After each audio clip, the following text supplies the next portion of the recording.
Hey everybody, it's Leela Hill. I wanted to share with you today the Oliver Hibert Tarot. I hope I pronounced that correctly. Now, can you hear the crows? This tarot deck completely took me by surprise just because it's not a style that I would say I've ever really been too fond of, or it could be a theme. Most everyone's going to associate it with psychedelic acid trip, and that's okay. That's okay because it's definitely like it's related. I do see the visuals and I think to myself, yeah, it makes sense. But I kind of like relate to it in another way because of the color and all the spacey themes in it. I see it definitely in a more spiritual light.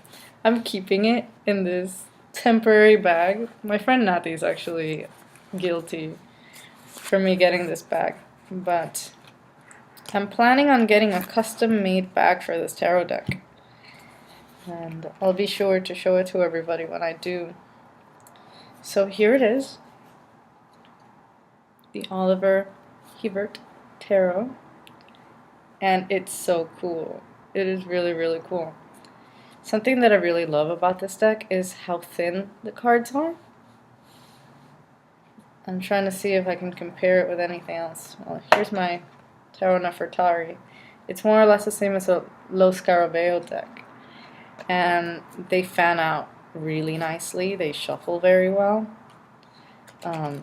They shuffle like butter. If you've ever shuffled a deck and they kind of clump together, you know that it's just going to be more difficult to fan out. But these, they just slide perfectly.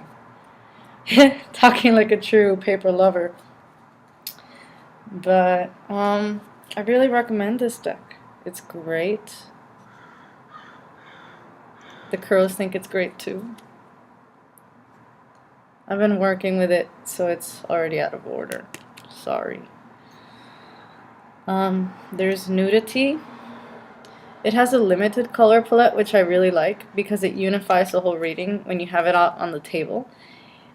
You can see wandering elements like the eye or the sword. Last week I had a really, really strong spread in which I saw justice being dethroned by the Queen of Swords. So that was a very interesting spread to have because I saw how the eye moved around the spread and then the eye ended up on the sword of the Queen of Swords. Really, really interesting narrative going on. The cards are very narrative, and it almost feels like you can, you know, in your mind's eye, erase the borders and go into the cards and have an experience where everything's melting or rolling around or maybe flashing flashes of light. I see a lot of organic color, live color.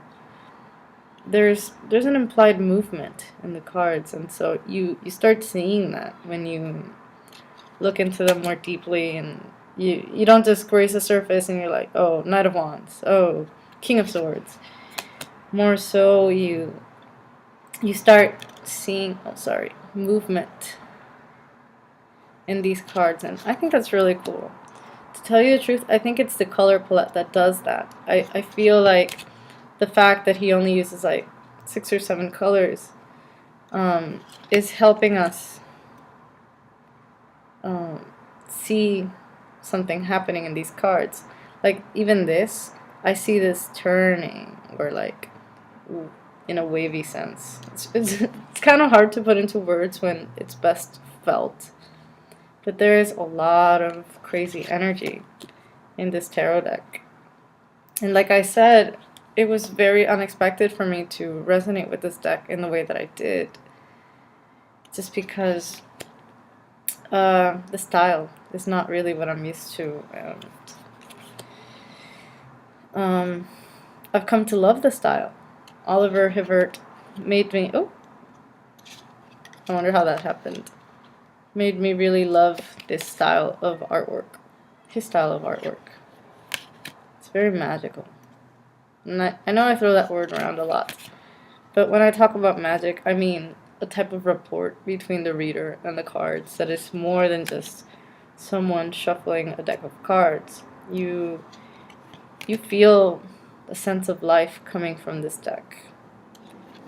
And it's going to be a hit. I can just tell that once it's out, it's going to be a really big hit. It would be nice if they would blow these incredible images up for prints, because as I said in my blog post a couple of days ago, I would want framed prints of this tarot deck to have in my living room.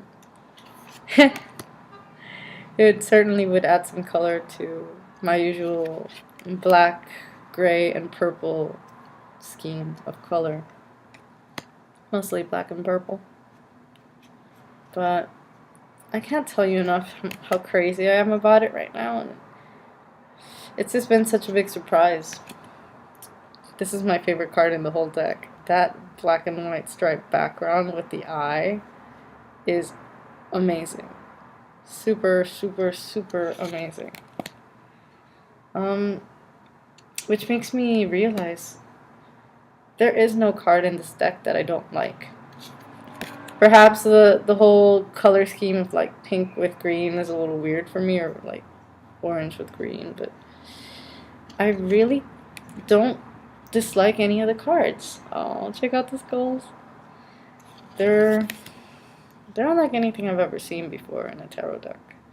And there's always someone that's pushing the envelope and trying to do something that's cutting edge and new and impressive. But I don't think that this deck is trying too hard for the result to be as shocking as it is.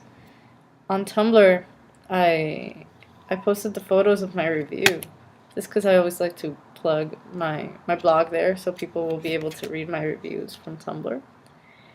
And that post blew up beyond belief. I think it has like 250 or perhaps even 300 likes and reblogs, which is to me kind of surprising. But it goes to show the deck has something, and people react to it. Most everyone has loved it. I'm sure that there are some people who are not so crazy about it until they get a reading with it, and they're just going to be completely blown away, like I was when I received it. I wanted it for the collection because I didn't have any decks that looked like this. And I knew that it would be nice to challenge myself with something that I wasn't completely comfortable with in terms of, well, the color, the acid trip, oh, hippie, this, that. But when I got it, it really, my attitude towards it changed, and I started seeing it as a definite work tool. So I am going to be using it for my readings with my clients, as opposed to by myself. Oh, so isn't that crazy? When I saw that, I was like, props, you did a great tarot deck that has elements that move around from card to card and solidify the reading. It makes sense. So I'm going to leave a few cards up to mystery. But this is the Oliver Hibert Tarot, carried by Bonzos or landofso.com. I really recommend this deck for anybody who wants to tap into their intuition, perhaps in a new, fun, fresh way. Definitely recommend this deck for you. Thank you for watching. This is Leela Hell. Bye-bye.